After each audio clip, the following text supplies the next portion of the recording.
Good evening बच्चों। आज हम प्रेजेंट टेंस में लास्ट टेंस पढ़ने वाले present perfect continuous. Present perfect continuous,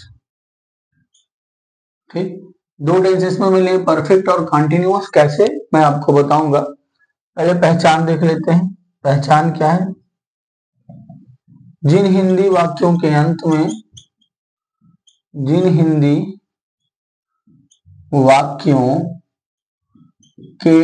में समय के साथ रहा है, रही है, रहे हैं, रहे हो इत्यादि शब्द आते हैं, उन्हें हम इस टेंस के अंतर्गत रखते हैं। इस टेंस के अंतर्गत रखते हैं। जिन हिंदी वाक्यों के अंत में समय के साथ समय लगा रहेगा, दोपहर से, शाम से, 2 घंटे से, 4 घंटे से, और समय के बाद से जरूर आएगा। तो समय के साथ रहा है, रही है, रहे हैं इत्यादि शब्द आते। एक टेंस में और रहा है, रही है, रहे आ रहे, याद है आपको ना? वो था प्रेजेंट कंटिन्यूअस, लेकिन उसमें समय नहीं रहता था। लेकिन इसमें समय भी रहेगा, उसके बाद रहा है, रही है, रहे आएगा। यही अंतर होता है। जब समय के साथ रहा है, रही है, रहे हो आएगा तो प्रेजेंट परफेक्ट टेंस, और बिना समय के आएगा तो प्रेजेंट कंटिन्यूअस। चलो, तो ये हो गई पहचान। अब हम बात करते हैं ट्रांसलेशन की। प्रेजेंट परफेक्ट कंटिन्यूअस, मैं एक एग्जांपल दे दूं तब आपको मैं एक जरूरी चीज बताऊंगा। प्रेजेंट परफेक्ट कंटिन्यूअस, जैसे वह 2 बजे से पढ़ रहा है, ठीक है। देखो वाक्य के अंत में रहा है आया, और देखो ये समय भी आ गया 2 बजे से। ये कौन सा टेंस हो गया? Present perfect continuous. यही अगर 2 बजे से ना होता, केवल वह रहता वह पढ़ रहा है, केवल इतना रहता, तो हमारा कौन सा टेंस होता? Present continuous. अभी समय भी आ गया तो कौन सा हो गया? Present perfect continuous. कैसे? जैसे ये वाक्य कब बोला गया होगा? 2 बजे के बाद ही बोला गया होगा। सपोज दैट 3 बजे बोला गया, 2 बजे से पढ़ना शुरू किया 3 बजे तक, तो 2 बजे से 3 बजे 1 घंटे का काम पूरा हुआ ना, इसलिए इसका नाम, इसके 2 से 3 बजे, 2 से 3 तक 1 घंटे का काम पूरा हो चुका है, इसलिए परफेक्ट इसके लिए यूज हुआ। और देखो वह 2 बजे से पढ़ रहा है, मतलब अगर ये वाक्य 3 बजे बोला गया तो क्या 3 बजे पढ़ाई बंद कर दिया था? वो नहीं, 3 बजे से आगे भी पढ़ रहा है ना, इसलिए आगे वाले काम के लिए क्या हो जाएगा? कंटिन्यूअस।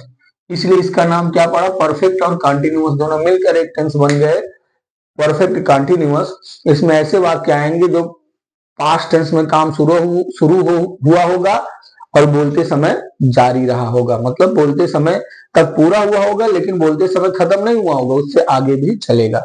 ये हमको तीनों में पढ़ना है, प्रेजेंट में भी, पास्ट में भी, और परफेक्ट में, सॉरी फ्यूचर में भी। चलो, प्रेजेंट परफेक्ट कंटिन्यूअस में समय के लिए क्या यूज होता है? या तो सिंस यूज होगा, या क्या यूज होगा? फॉर, ठीक है। सिंस और फॉर, जो 2 बजे से के लिए सिंस या फॉर लगाना है, तो सबसे पहले हम जान लेते हैं सिंस कहां लगेगा, फॉर कहां लगेगा, ठीक है। सबसे पहले आप देख लो use of for. Use of for, for अभी तक आप जानते होंगे कि अनिश्चित समय के लिए फॉर लगता है। तो मतलब अनिश्चित समय मतलब क्या? ये आइडिया नहीं ठीक लगता बेटा। फॉर का यूज हमेशा ड्यूरेशन ऑफ टाइम के लिए होता है, मतलब जब पता चले कि काम कितने समय से हो रहा है या नहीं हो रहा है। इसका उपयोग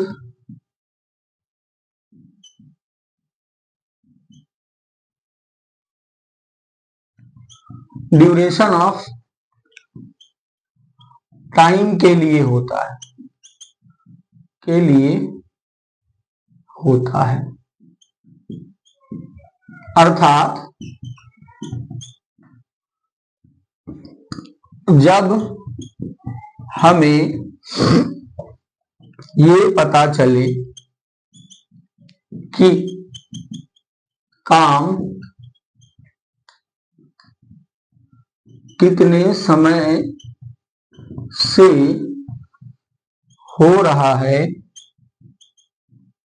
तब फॉर का उपयोग करते हैं। ठीक है, जब हमको पता चले कि कितने समय से काम हो रहा है तो हम क्या लगाएंगे, फॉर। चलो कुछ एग्जांपल हम आपको बताते हैं, आपको क्लियर हो जाएगा। देखो, जैसे मैंने लिखा मैंने क्या लिखा, 2 आवर्स। ठीक है, अब देखो यहां पर 2 आवर क्या है, 2 घंटा। मतलब अगर मैं कहूं कि वह 2 घंटे से पढ़ रहा है, यहां से लगाओगे कि फॉर लगेगा ना। क्यों? क्योंकि यहां पता चल रहा है कि काम कितने घंटे से हो रहा है, 2 घंटे से। ठीक है, अब जैसे मैंने लिख दिया 5 डेज, 5 डेज, तो यहां भी काम कितने दिन से हो रहा है, 5 दिनों से हो रहा है। ठीक है, तो ऐसी जगह पर हमको क्या लगाना है, फॉर लगाना है। जब हमको ये पता चले कि काम कितने दिनों से हो रहा है, सॉरी कितनी देर से हो रहा है, कितने समय से हो रहा है, तब हम क्या लगाएंगे, फॉर लगाएंगे। ठीक है, चलो मैं कुछ ट्रिक्स आपको बता देता हूं। जैसे जब कोई नंबर आए प्लस समय बताने वाला नाउन आए,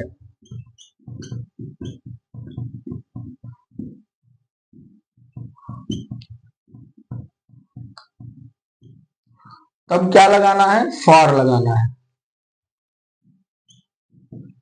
तब फॉर का उपयोग होगा। चलो एग्जांपल देखते हैं। नंबर, जैसे मैंने लिखा टो, और समय बताने वाला कोई नाउन, जैसे मैंने लिखा आवर्स। ठीक है, ये स्पेलिंग में लिख लो, 2 आवर्स। ठीक है, 3 डेज। ठीक है, 5 ईयर्स। देखो ये नंबर है और ये क्या है, समय बताने वाला नाउन। यहां पर आप मंथ्स भी लिख सकते हो। ठीक है, यहां पर आप क्या लिख सकते हो, वीक्स लिख सकते हो। ठीक है, जब ऐसे बात कोई नंबर आए उसके बाद समय बताने वाला कोई नाउन रहे तो आप क्या लगाओगे, फॉर लगाओगे। फॉर हमेशा यही बताएगा बेटा काम कितनी देर से हो रहा है। ठीक है, या कितने समय से हो रहा है। एक ट्रिक है, नंबर के बाद समय बताने वाला कोई भी नाउन आए, डे, पर्टिकुलर दिन का नाम ना आए। वैसे भी दिन का नाम नंबर के बाद तो आएगा नहीं। समय बताने वाला नाउन, जैसे नाउन में मिनट, घंटा, दिन, सप्ताह, साल। ठीक है, नंबर के बाद अगर ये सब नाउन्स आते हैं आपको क्या लगाना है, फॉर लगाना है। ठीक, फॉर के कुछ और भी उपयोग हम देख लेते हैं।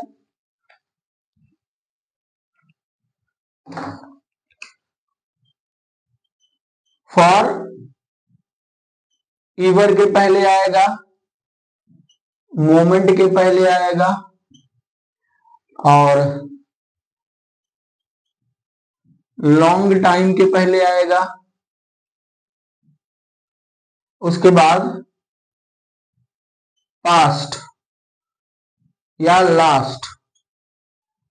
उसके बाद नाइट। एक मिनट बेटा, मुझे थोड़ा सा चेक करने दो।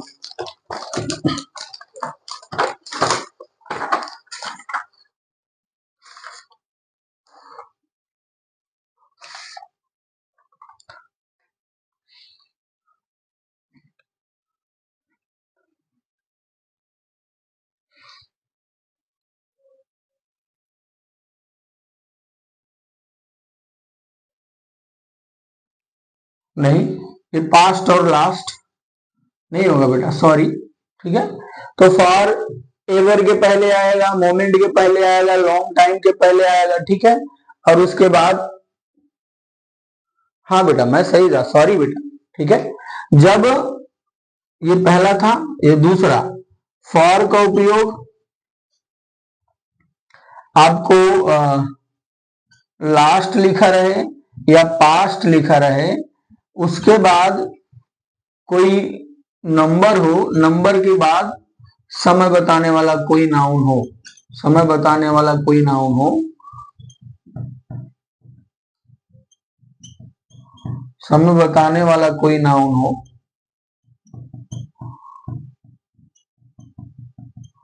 कब लगाना है। फॉर कब लगेगा, जब लास्ट या पास्ट लिखा हो उसके बाद कोई नंबर, जैसे एग्जांपल में बता दूं, फॉर लास्ट या पास्ट, उसके बाद नंबर में 5 लिख लो, उसके बाद डेज। अब यहां पर आपको क्या लगाना है, फॉर लगाना है। जैसे फॉर लास्ट 5 डेज या फॉर पास्ट 5 डेज, आपको यहां पर लास्ट या पास्ट 5 डेज के पहले क्या लगाना है, फॉर लगाना है। तो फॉर से हमेशा यही पता चलेगा बेटा काम कितनी देर से नहीं हो रहा है या हो रहा है। कुछ और फॉर के नियम देख लो, ठीक है।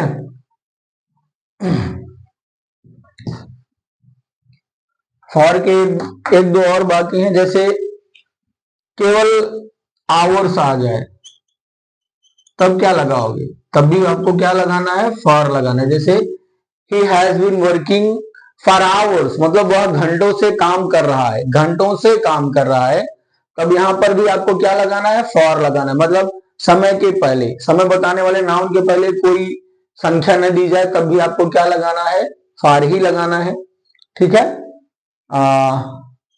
अगर मिनट्स आ जाएगा तब भी आपको फॉर ही लगाना है।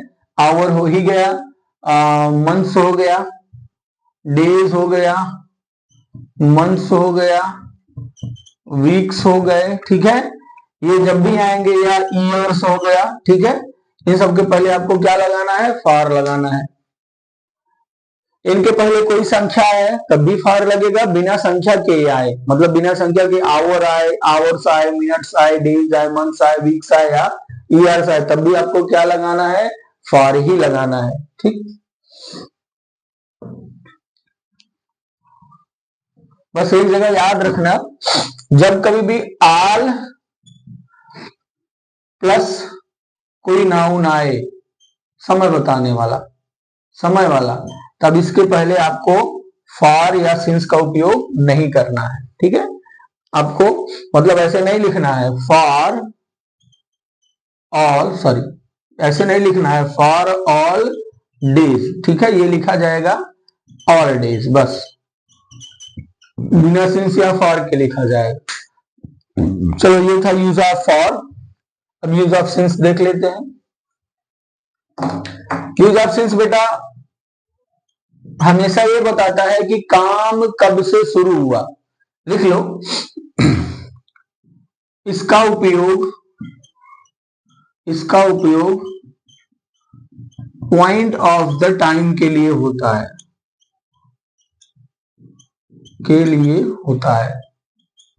मतलब ये हमको बताएगा कि काम कब से शुरू हुआ, बस पॉइंट ऑफ द टाइम। वह हमको सिंस हमको बताएगा काम कब से शुरू हुआ, ये कभी नहीं बताएगा कि काम कितनी देर से हुआ, वो बता देगा काम कब से हुआ, बस इतना उसका काम खत्म सिंस का, ठीक है। अर्थात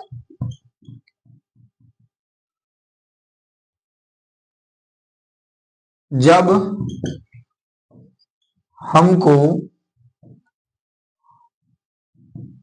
ये पता चले कि काम कब से शुरू हुआ तो हम सिंस का उपयोग करते हैं, ठीक है। जब हमको पता चले कि काम कब से शुरू हुआ तो हम क्या लगाएंगे बेटा, सिंस लगाएंगे, ठीक है।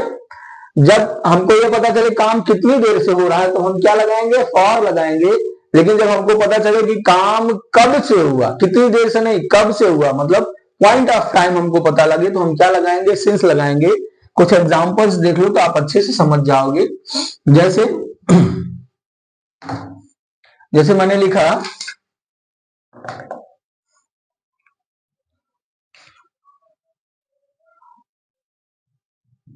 सिंस का उपयोग होगा दिन के नाम के पहले। मंडे लिखा है संडे, मंडे, ट्यूसडे, वेडनेसडे, सारे दिन के नाम के पहले आप सिंस लगाओगे। उसके बाद मंथ का नाम, जैसे जनवरी,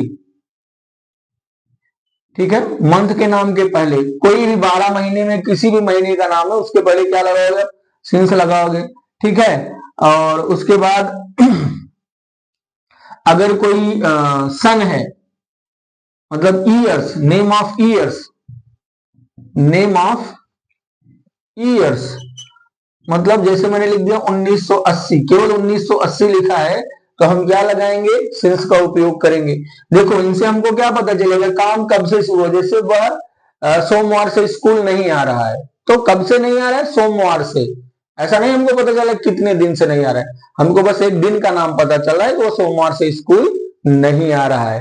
तो जब दिन का नाम आए, महीने का नाम आए और किसी भी ईयर का नाम आए, 80, 1980, 91, कोई भी ईयर का नाम आए तो आप क्या लगाओगे, सिंस लगाओगे।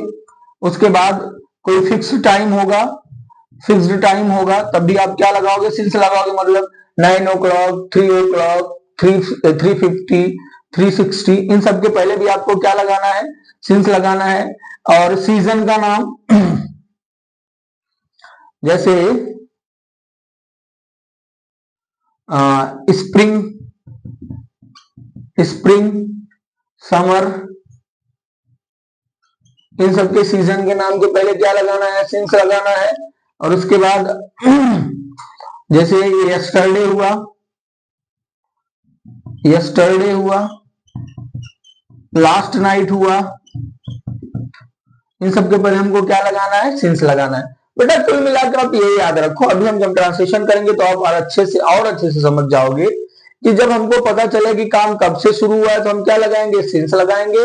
और जब हमको पता चले कि काम कितनी देर से हो रहा है तो हम क्या लगाएंगे, फार लगाएंगे। चलो हम ट्रांसलेशन सीखते हैं, वहीं आपको इसकी प्रैक्टिस भी हो जाएगी। चलो हम अफर्मेटिव सेंटेंस की शुरुआत करते हैं। अफर्मेटिव सेंटेंस, अफर्मेटिव सेंटेंस का स्ट्रक्चर क्या होगा, सबसे पहले सब्जेक्ट देखोगे, सब्जेक्ट सिंगुलर है तो हैज लगाना, सब्जेक्ट प्लूरल है तो हैव लगाना। उसके बाद आप क्या लिखोगे, बीइंग, बीइंग के बाद वर्ब का फर्स्ट फॉर्म आईएनजी लगाओगे। उसके बाद ऑब्जेक्ट लिखोगे, उसके बाद अदर वर्ड लिखोगे, उसके बाद यहाँ सिंस या फॉर यूज होगा। उसके बाद आप लास्ट में क्या लिखोगे, टाइम लिखोगे। ये हो गया हमारा अफर्मेटिव का स्ट्रक्चर। चलो हम एक एग्जाम्पल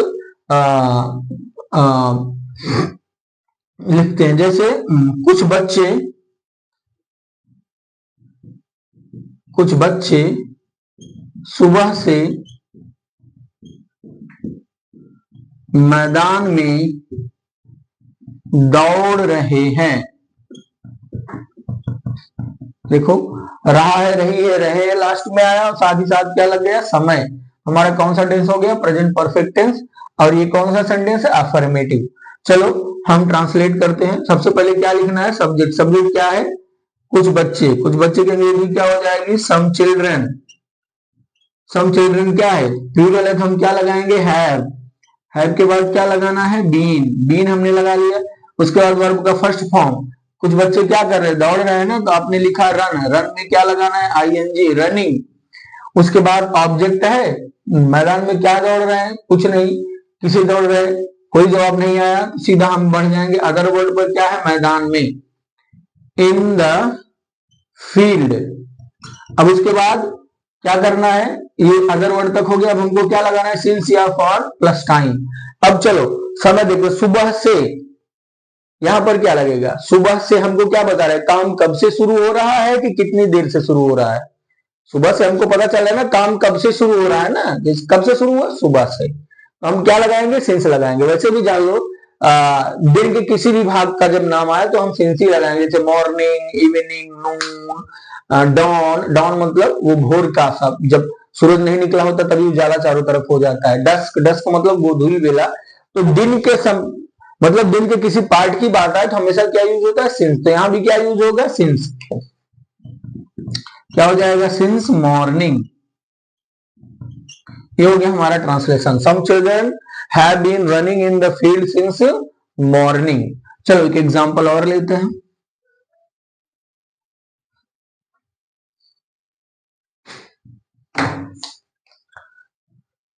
मोहन 2 हफ्तों से स्कूल जा रहा है। मोहन 2 हफ्तों से स्कूल जा रहा है। ट्रांसलेट कर देते हैं। सबसे पहले क्या लिखना है, सब्जेक्ट, सब्जेक्ट क्या हो गया, मोहन। उसके बाद मोहन सिंगुलर है तो क्या लगाओगे, हैज। उसके बाद क्या लगाओगे, बीन। उसके बाद वर्ब का फर्स्ट फॉर्म, वर्ब क्या है, वर्ब क्या है, जाना, गो। गो में क्या लगाओ, ING. Mohan has been going, object है, नहीं है, क्योंकि मोहन क्या जा रहा है या किसे जा रहा है, इसका उत्तर नहीं आ रहा है। हम सीधा सीधा बढ़ते हैं। अदर वर्ड पर क्या है, to school. Mohan has been going to school. अब बताओ 2 हफ्तों से, देखो ये क्या आ गया, गिनती आ गई, नंबर आ गया। उसके बाद ये क्या है, समय बताने वाला नाउन। और वैसे भी देखो क्या है, 2 हफ्तों से, हमें पता चल रहा है ना काम कितने दिन से नहीं हो रहा है, 2 हफ्तों से। तो हम यहां पर क्या लगाएंगे, फॉर लगाएंगे। क्या हो जाएगा, for 2 weeks. Mohan has been going to school for 2 weeks. एक एग्जाम्पल और देख लेते हैं, उसके बाद हम नेगेटिव पे चलेंगे। जैसे मैंने लिखा, भारतवासी लंबे समय से स्वतंत्रता के लिए लड़ रहे हैं। भारतवासी स्वतंत्रता, लंबे समय से स्वतंत्रता के लिए लड़ रहे हैं। देखो लड़ रहे हैं, रहा है, रही है, रहे आ गया। अब देखो ये समय भी आ गया, लंबे समय से। तो हमारा कौन सा टेंस हो गया, present perfect tense, affirmative sentence. चलो ट्रांसलेशन करते हैं। सबसे पहले क्या लिखना है, सब्जेक्ट, सब्जेक्ट हमारा क्या है, भारतवासी। भारतवासी की अंग्रेजी क्या हो जाएगी, इंडियन। उसके बाद हैज या हैव लगेगा ना, हैव हो गया। उसके बाद हमको क्या लगाना है, हमको क्या लगाना है, इंडियंस हैव बीन। उसके बाद क्या लगाना है, वर्ब का फर्स्ट फॉर्म, वर्ब क्या है, फाइट। फाइट में क्या लगाओ, ING. Indians have been fighting, object है। भारतीय क्या लड़ रहे थे या किसे लड़ रहे थे, इसका उत्तर तो है नहीं, तो हमारे पास ऑब्जेक्ट है नहीं। अदर वर्ड में क्या हुआ, स्वतंत्रता के लिए, have been fighting for freedom. अब बताओ लंबे समय से, ये क्या है, सेंस ऑफ टाइम है, सॉरी, हमको पता चल रहा है काम कब से शुरू हुआ, कितनी देर से। यहां पता चल रहा है ना काम कितनी देर से, लंबे समय से नहीं हो रहा था। यहां पर क्या लगेगा, फॉर अ लॉन्ग टाइम। और आपको मैंने ये बताया भी था, फॉर अ लॉन्ग टाइम के पहले क्या लगेगा, सॉरी, लॉन्ग टाइम के पहले क्या लगेगा, फॉर लगेगा। Indians have been fighting for freedom for a long time. चलो हम बात करते हैं निगेटिव की। नेगेटिव में कुछ करना नहीं बेटा, इसी में हैज बीन के बीच में नॉट लग जाएगा बस, बाकी सारा स्ट्रक्चर सेम रहेगा नेगेटिव में। नेगेटिव का स्ट्रक्चर यही बना लेते हैं। नेगेटिव में क्या हो जाएगा, आप हैज हैव तो रहने ही दोगे, इसी के बाद क्या लगा लो, नॉट, बाकी सारा स्ट्रक्चर सेम रह जाएगा। सब्जेक्ट लिखोगे हैज हैव लगाओगे, नॉट लिखोगे तब, बीन लिखोगे तब, वर्ब का फर्स्ट फॉर्म आईएनजी, ऑब्जेक्ट और अदर वर्ड, वर्ब का फर्स्ट। चलो एक एग्जांपल करते हैं। रीता 3 बजे से नहीं पढ़ रही है। देखो नहीं आ गया, रही है आ गया, और 3 बजे से समय, तो रही है और समय के साथ क्या हो गया, प्रेजेंट परफेक्ट, और सेंटेंस नहीं आया तो क्या बन गया, नेगेटिव। ट्रांसलेट कर देते हैं। हमारा सब्जेक्ट क्या है, रीता। सिंगुलर है तो क्या लगाओगे, हैड। उसके बाद क्या लगाना है, नॉट। नॉट के बाद क्या लगाना है, been. Rita has not been. उसके बाद वर्ब का फर्स्ट फॉर्म क्या है, रीड। रीड में क्या लगाना है, ING. Rita has not been reading.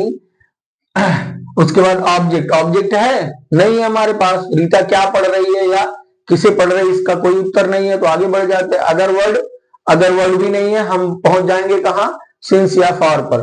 तो 3 बजे ये एग्जैक्ट टाइम आया है। 3 बजे से हमको क्या पता चला, काम कब से हो रहा है, कितने बजे से हो रहा है, 3 बजे से। तो हम क्या लगाएंगे, सिंस लगाएंगे। हमने सिंस लगा दिया, सिंस 3 o'clock, ये हो गया हमारा ट्रांसलेशन। चलो एक एग्जांपल और देखते हैं।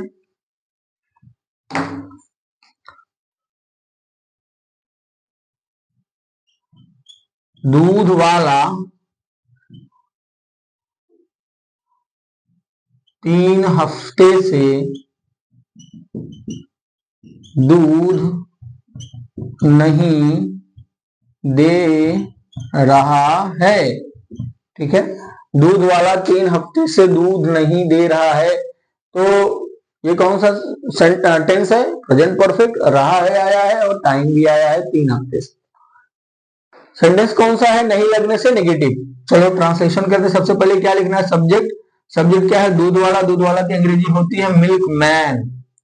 मिल्क मैन क्या है, सिंगुलर क्या लगाओगे, हैड। उसके बाद क्या लगाओगे, नॉट। नॉट के बाद क्या लगाओगे, बीन। ठीक है, उसके बाद वर्ब का फर्स्ट फॉर्म, देना का क्या हो जाएगा, गिव। गिव में क्या लगाना है, ING. Milk man has not giving. उसके बाद ऑब्जेक्ट है, दूध वाला क्या नहीं दे रहा है, आंसर आ गया ना, मिल्क। तो ये हमारा ऑब्जेक्ट है, milk man has not giving milk.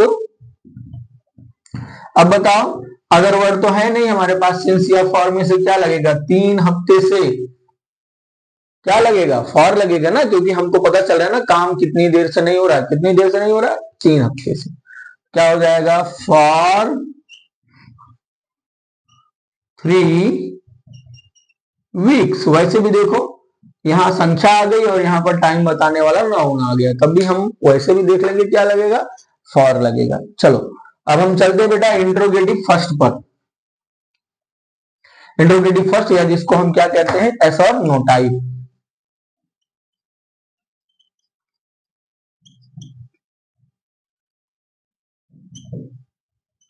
S और नो टाइप, कुछ करना नहीं है, यही है आगे कर लो, सब्जेक्ट पीछे कर लो, बस बाकी सारा स्ट्रक्चर सेम रहेगा।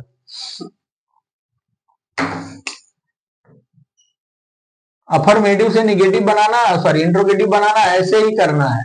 हैव को आगे करना और सब्जेक्ट को पीछे। हमारा बन गया अफर्मेटिव से निगेटिव, लास्ट में क्या लग गया, साइन ऑफ इंट्रोगेशन। चलो एक एग्जांपल करते हैं। क्या तुम 10 दिन से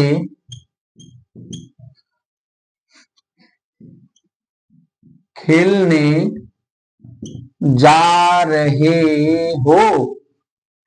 क्या तुम 10 दिन से खेलने जा रहे हो। ट्रांसलेट कर देते हैं। सबसे पहले हमको क्या लिखना है, हैज या have according to subject. Subject क्या है हमारा, तुम प्लूरल होता है तो हम क्या लगाएंगे उसके लिए, हैव। हैव के बाद क्या आएगा, सब्जेक्ट यू। यू के बाद क्या लिखे, नॉट। यहां नहीं, कहीं नहीं आया है तो हम नॉट छोड़ देंगे, आगे बढ़ जाएंगे, बीन। क्या हो जाएगा, हैव यू बीन। उसके बाद वर्ब का फर्स्ट फॉर्म क्या है, गो। गो में क्या लगाना है, आईएनजी। अच्छा यहां देखो, खेलने और जाना दो वर्ब आई है। आप कंफ्यूज मत होना, जिस क्रिया के अंत में नाने नहीं आता है बेटा ना, वो हमारा इन्फिनिटिव होता है, वो हमारी मेन वर्ब नहीं होती। जिसमें नानेनी नहीं आएगा वही हमारा मेन वर्ब होगा। तो देखो जाना क्या है, वही हमारी मेन वर्ब है, उसी में हमने क्या लगाया, आईएनजी। अभी ये खेलने इसके बाद लिखा जाएगा, हैव यू बीन गोइंग। उसके बाद यहां पर क्या लिख दो, इन्फिनिटिव, टू प्ले। जिसके अंत में नाने नहीं आता है ना, इसको टू प्लस वर्ब के फर्स्ट फॉर्म में बदलकर वर्ब मेन वर्ब के बाद लिख देंगे, have you been going to play. अब देखो 10 दिन से, यहां क्या लगेगा, सिंस या फॉर लगेगा। सिंस या फॉर क्या लगेगा, फॉर लगेगा ना, क्योंकि देखो ड्यूरेशन ऑफ टाइम, हमको पता चले काम कितने दिन से नहीं हो रहा है, सॉरी कितने दिन से काम हो रहा है, फॉर 10 डेज। ये हो गया हमारा translation, have you been going to play for 10 days. आगे चलते हैं।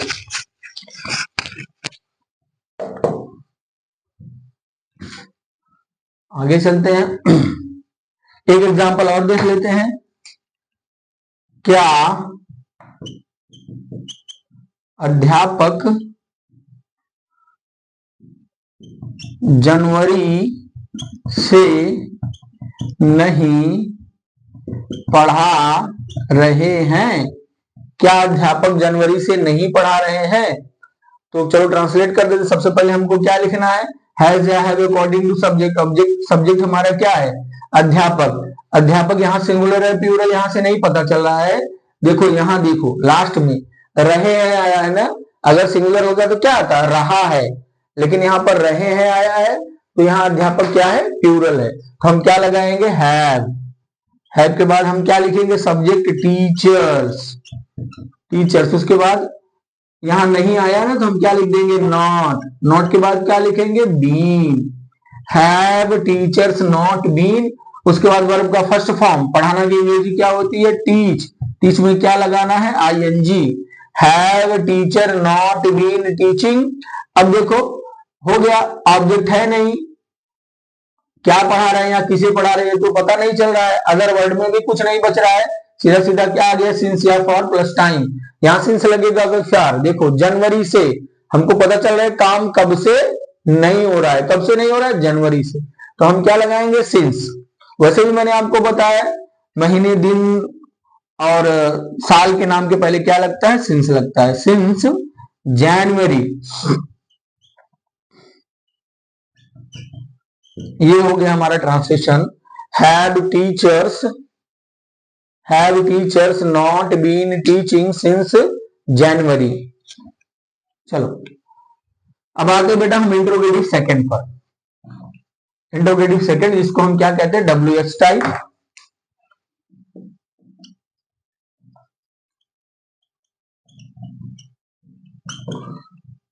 इसकी पहचान क्या है हिंदी में? इसमें प्रश्नवाचक शब्द कहाँ आएंगे? सब्जेक्ट के बाद या वाक्य के अंत में। और स्ट्रक्चर क्या होगा? बस इंट्रोगेटिव फर्स्ट के पहले क्या जोड़ लो? WH। WH बढ़ा लो बस, बाकी सारा स्ट्रक्चर इंट्रोगेटिव एस और नो वाला रहेगा। चलो एक एग्जांपल देखते हैं। तुम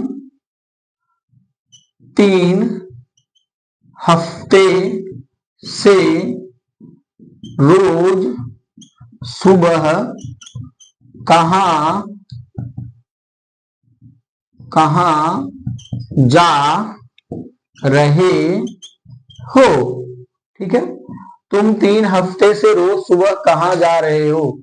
देखो कहाँ शब्द बीच में लास्ट में आया ना, हमारा कौन सा सेंटेंस हो गया? Interrogative second. वैसे भी देख लो इसका जवाब हम हाँ या ना में नहीं दे सकते। अगर आपको जवाब देना है तो आपको बताना पड़ेगा कहाँ जा रहे हो।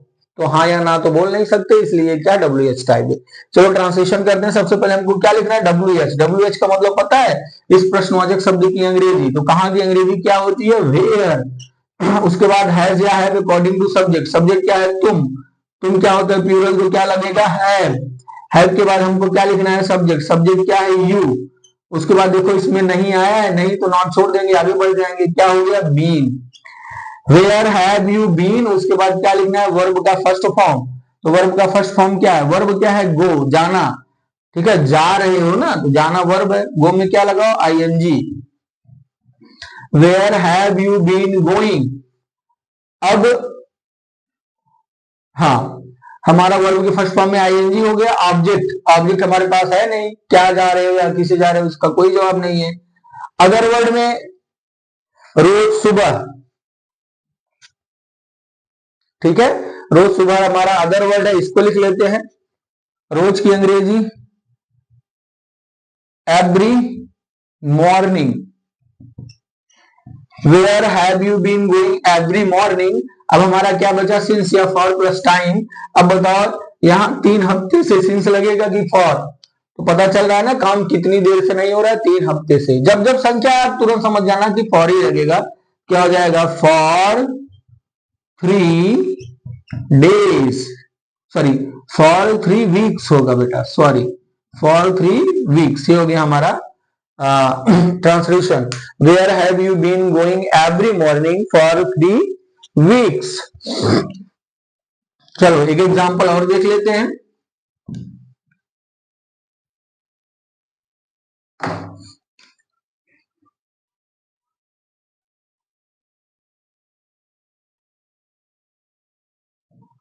हर्षित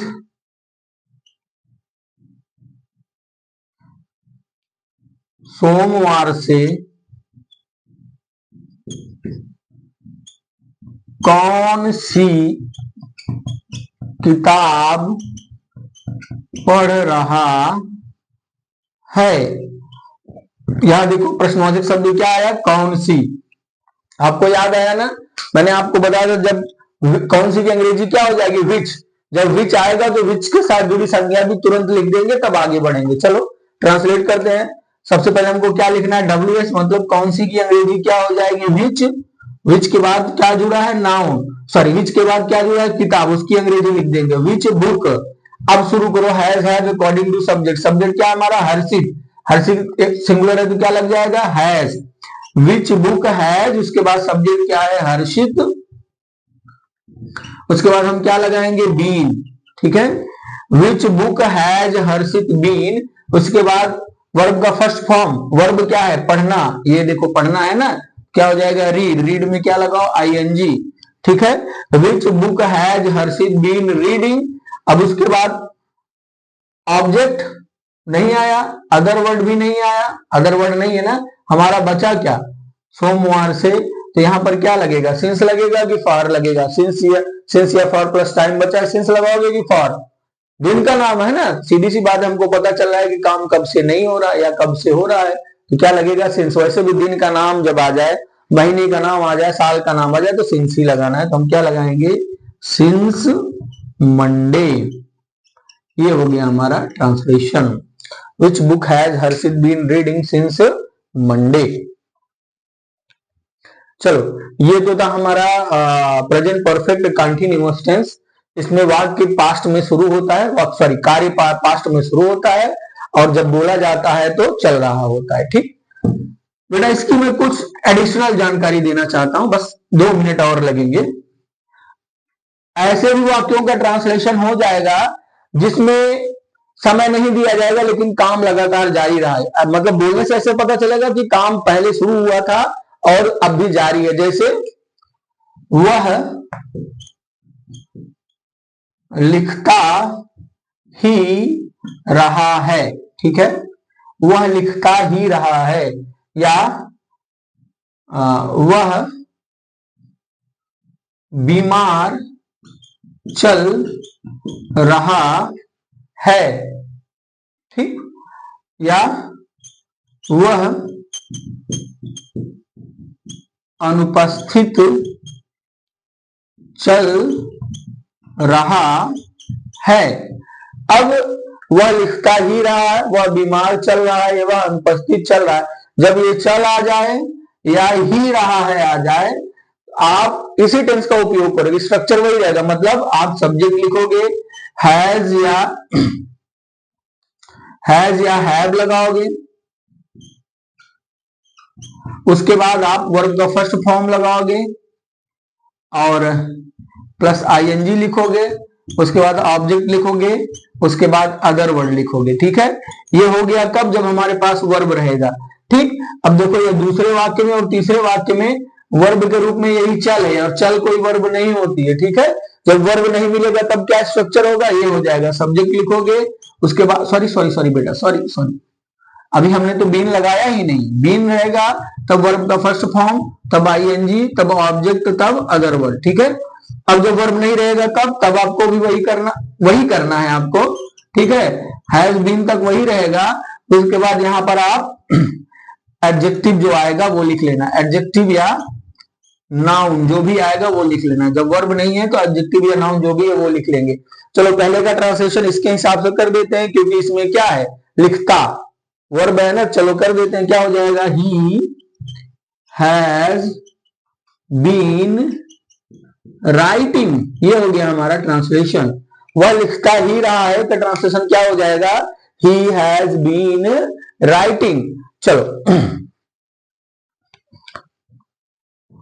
इसका ट्रांसलेशन कर देते हैं, वह बीमार चल रहा है, उसका हो जाएगा ही। अब देखो ये तो वर्ब वाला था, ये ऊपर वाला स्ट्रक्चर किसका था, वर्ब का था, और ये था विदाउट वर्ब का। ये किसका है, विदाउट वर्ब का है।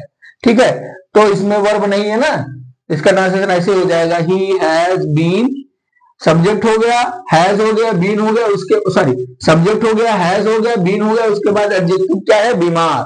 क्या हो जाएगा, ही हैज बीन इल, या वह अनुपस्थित चल रहा है, तो इसका भी ट्रांसलेशन ये हो जाएगा, ही हैज बीन, यहां भी क्या है, कोई वर्ब नहीं है, तो हम क्या लिख देंगे, एब्सेंट। एब्सेंट वैसे तो होता नाउन, लेकिन यहां पर एडजेक्टिव का ही काम कर रहा है। तो he has been ill, he has been absent, और